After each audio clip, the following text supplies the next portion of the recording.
good now, so I'm going to build my church. And so then another one comes by and say, well, I can preach good now, so I'm going to build my church.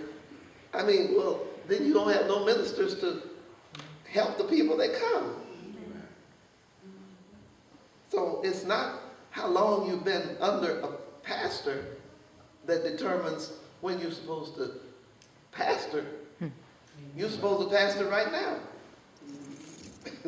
Those that are here, and I'm calling that as a mentor or whatever. And that's why you have elders. Sometimes I call you pastors, and sometimes I say elders. It's almost interchangeably, but you know what I'm saying. But that's what you are. You are pastoring. What does pastor mean? What does the word mean? Teacher. He has to be a teacher, or she has to be a teacher, but what else? That cares for A feeder. You feed the flock. It's a shepherd that feeds the flock. Yeah. So I can't feed everybody that comes in here. Even though we only have, 125 on our roll, so we say. 125, 30, whatever it is on the roll. I don't care if it's 25. I may not have the message for everybody. Yeah. And that's why God sends us elders to give messages for, my message may hit him tonight, and his message may hit her tomorrow night, and her message may, that's the way it is. And that's why we try to make provision for everybody to speak at some time during the month or the year to speak, because God gives you something to give to people. That's why you're a minister. How do you know you're called? How do you know you're called? If you're called to preach. You know you're called because you preach.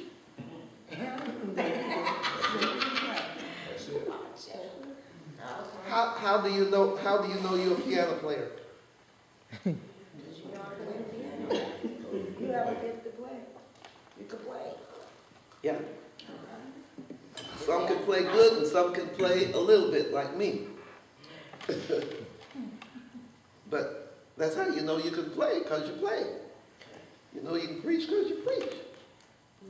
And you have the urge and the anointing. Of course, some people don't get anointed for a long time after they get started. But you have not only the urge, but the inclination, the desire, and when you get up, you have something to say. Excuse me. I've said many times, I've seen people, I have seen this. Somebody called them to preach, call them to speak. Now they say they're an ordained preacher. And they say, well, I didn't know I was going to preach tonight, so I don't have nothing. Well, then you're not ready. If you don't have nothing to say, you're not ready. One of the elders asked me, was I called to preach in this church? And I told him, I don't know. I didn't say I don't know, I said no. Yeah. I missed that call. Yeah, no, you're call. not yet. You're not called. Not yet. I don't know. You may be. But, I mean, later. But you're not called right now. But here's the thing. You're going to have, in other words, if you cannot stop doing it, how can I say that? In other words, if you're a preacher, you cannot not preach.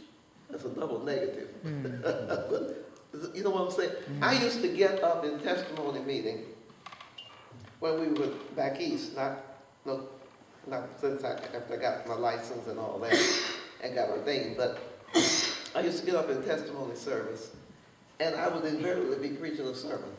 I mean, trying to testify. And so, one bishop told me, said, look, you need to testify more often because you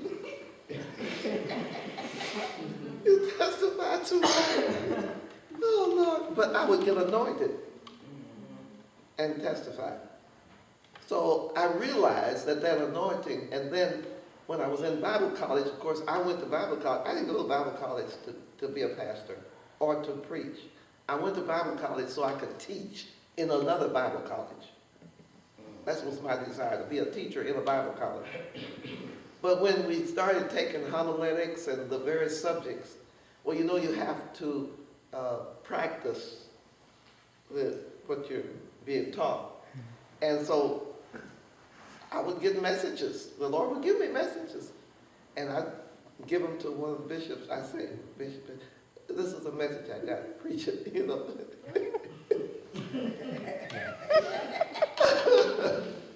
I wouldn't be telling him. I'd ask him, I said, would you preach that? You know. And he preached it. But my point is, finally he said to me, why do you think God is giving you these messages? And so I said, it's like that, you know how it is. But I realized after a while that I was supposed, and then people that started asking me to speak. I said, I'm not a preacher, you know. They said, would you speak? Yeah, I'll speak. So I started speaking, and I just ended up preaching. So I recognized the gift. It was there. Yeah. How old were you when you used to? 19. Oh. 19. Mm-hmm. Yeah. Yeah, I remember. That's good. Yeah, I was 19.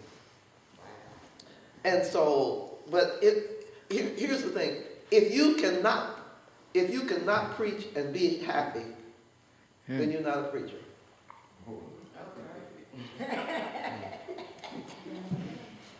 If you can never, ever, ever preach, if you could never, ever get up before somebody and have set forth what God has given to you to say, and you can be just as happy as a lark and never say a word. Now, I feel like, I don't know, I feel like sometimes I could be happy maybe and not being a pastor, but God hasn't told me to give it up.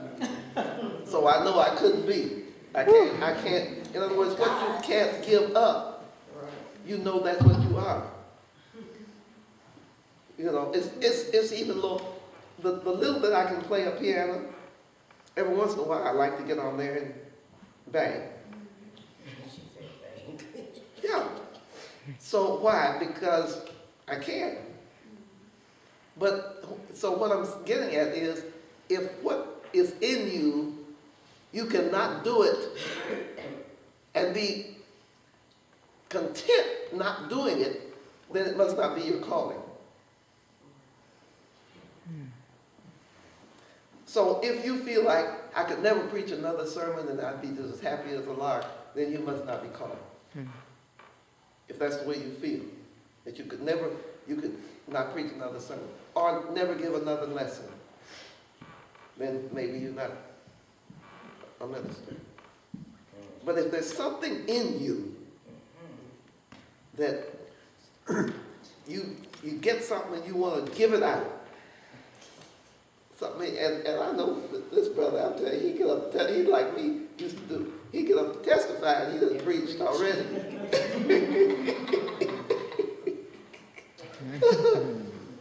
Elder,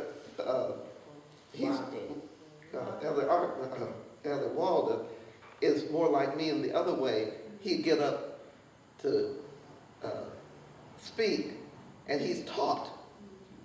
Because that's what I am. I'm a teacher more than I am a preacher. But the thing is, he could not be satisfied never saying nothing. It's in him. It's in him. Yeah, you got to get it out. And so that's why, that's for everybody. If you have God puts that desire in you. Whatever it is that you can do well. You know, there are people that can cook well, and they're not satisfied if they're not cooking. If they're not baking something. Every once in a while, you know, I get a hankering. I've been about a year now. I haven't been cooking. Every once in a while, I get a kind of hankering.